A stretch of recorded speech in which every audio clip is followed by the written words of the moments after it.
Hi there, it's Marcy Davis from Quick Start Piano for Adults, where students learn by playing the music they love most. And I'm here to talk about classical music. And for those of you who love classical music and can't start waiting to play, good news, you don't have to wait that long. There are a lot of really great arrangements for beginners, and I mean very new beginners.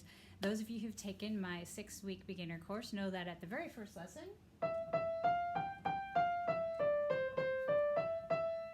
we are playing Ode to Joy by Beethoven, the theme for it. So what I'm going to do is point out some resources, some books that have really great arrangements for beginners. We're going to start at the easiest level and work our way up from there. So the first series that I want to point out is Famous and Fun by Matz. Really great arrangements here. She has 5 levels. Let's see if I can give you a glimpse of the table of contents. So you can pause and come back to that later to look at it. You can also see online all of them. She has a lot of different books besides just the classics, and we'll talk about that before we're done, but we're going to focus just on the classical music. So a lot of these you'll probably recognize. You might not know the names, but you've probably heard of them. So let's take a look at this. Swan Lake. An octave.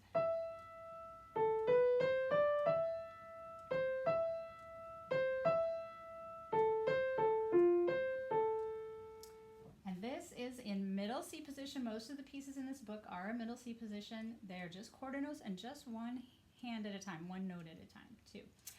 The nice thing about this series is for most of the pieces, especially the early levels, there's a teacher accompaniment that goes with it. So you can play a duet with your teacher.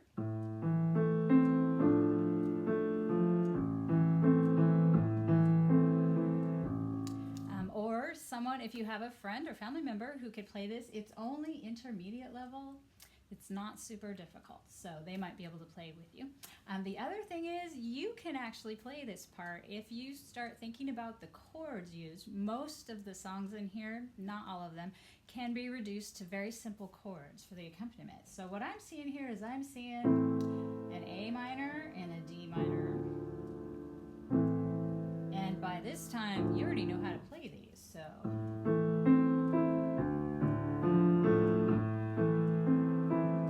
And then if you find that's not a big enough challenge, once you learn the piece, the melody, with 2 hands, you might want to try putting that all in the right hand. And then try something on the left hand, just thinking about the chords. So.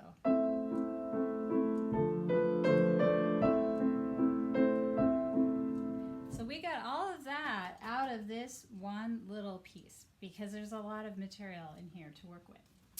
There's another piece in here that I'm sure you recognize.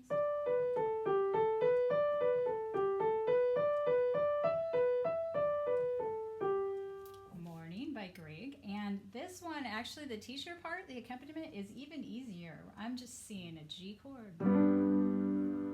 A lot of G chord. And then an E minor. Could definitely do the same things here. You could play just the accompaniment part.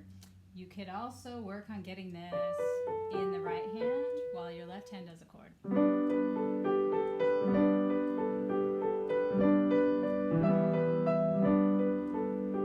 And that is the nice thing about learning chords and patterns early on, is that your fingers actually are capable of playing more difficult things than your eyes are ready to read.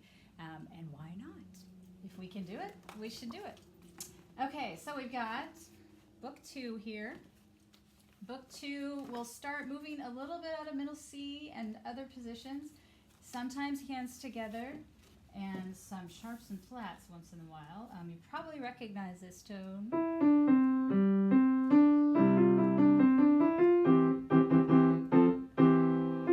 It is Rondeau by Morey. I believe I'm saying that right. I hope I am. And then I'm sure you've heard this one. Bach piece.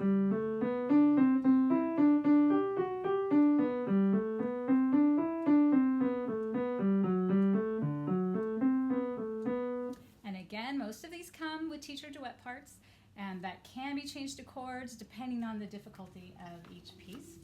So that's book 2, and then book 3. Now we're starting to do a little more hands together, a little more moving around, and a little bit more sharps and flats showing up as well. Let's see, which one did I choose? This one, this Mozart piece.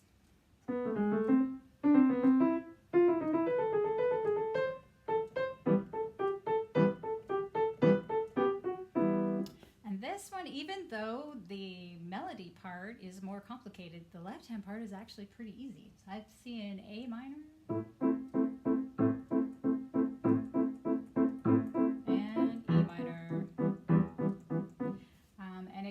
This one, we're getting hard enough now, you might not be able to play this with just the right hand, but that's good.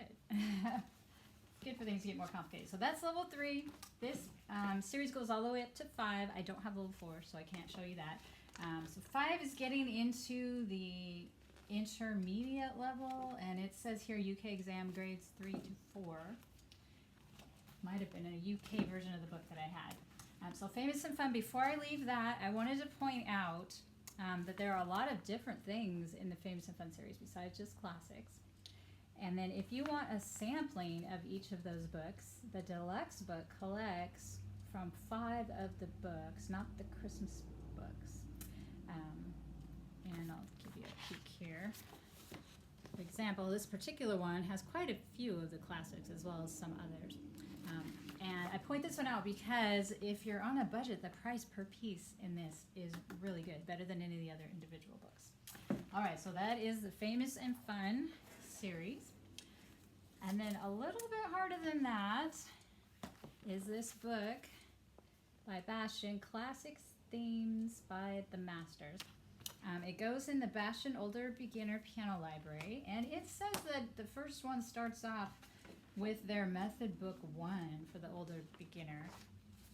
But the secret is these older beginner method books and adult method books are generally harder and more condensed, and they get more difficult at a quicker pace. So this is actually closer to Famous and Fun level 3, just to give you an idea. And I actually tend to avoid, I'll use the adult method books after I've already done some time in the easier method books, because I feel like they move a little bit too fast. But here's some examples. We got an easy version for Elise. Just a little bit easier. It wouldn't be too long before you're ready for the original, at least for the A section on that one. Liebestrom by Liszt.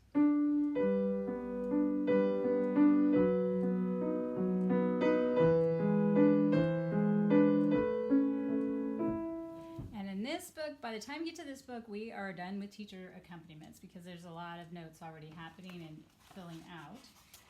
You can look up the table of contents online, but I'll also give you a quick peek here. So this is a nice book, a lot of different choices. Then I want to point out this book here, Easy Piano Classics, goes with their level 2. So you want to be careful when you're ordering. Classic Themes is the easier one.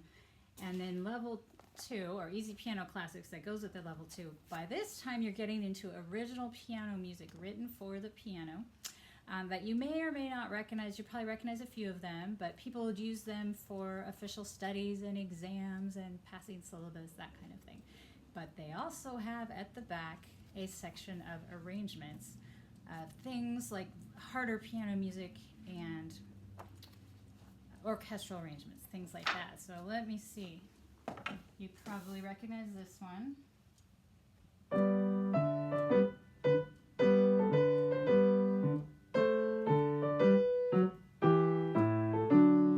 A lot of different things in here, and I will post a link to this one. Take a peek at the contents for you. Here, if I can get a straight on shot of that. All right, so this is a good choice if you're wanting to really get serious about classical music and you want to study those original pieces for piano. This could be a really good choice too. I've got 2 of these, and then I've got 2 more to show you. There's one called 50 Easy Classical Themes, and it is about the same level as the Easy Piano Classics, as the harder Bastian book. The nice thing about this one that makes it different, it comes with chord symbols. So you can use your knowledge of chords to change the arrangement to your liking. Sometimes we don't quite like the note choices that someone made, or maybe we want to actually fill it out and make it a little more difficult than what is written. And here's just one example of what's here.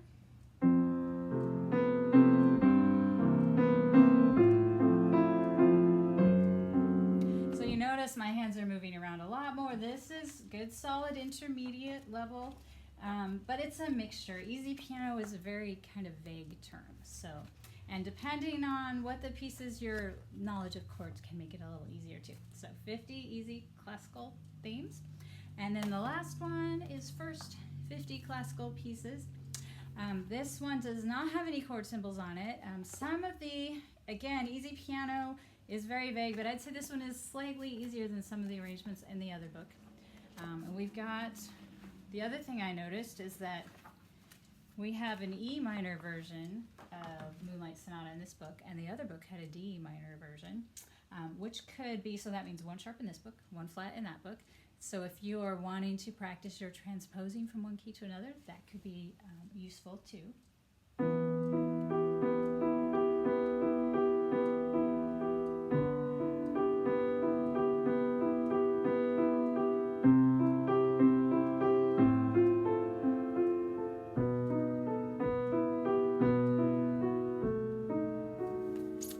So there we go, some range of choices for classical themes and a few original pieces too, starting from the very beginning, moving up into the intermediate section. So I hope that gives you some ideas, and I hope you have fun with it, and I'll see you next time.